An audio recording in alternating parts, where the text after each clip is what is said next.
Welcome to YOUCANIC. Today here in YOUCANIC we have a 2019 Chevy Trax, and on the Chevy Trax we're going to go over how you can replace your horn.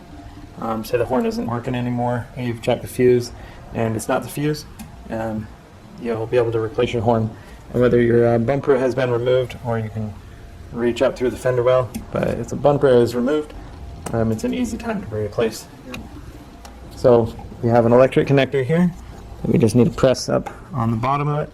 So you pull the connection back and unhook it, and then it's a 10mm nut on the back that you need to loosen.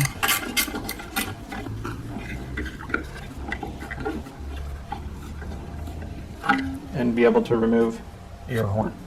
And then you would get a new horn of your choice to be able to put back on that can fit on the vehicle. And then take your horn, put the bolt through there, tighten up the nut.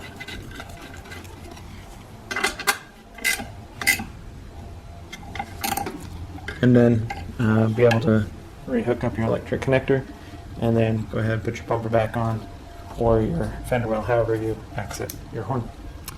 Thanks for watching YOUCANIC. You can be a mechanic.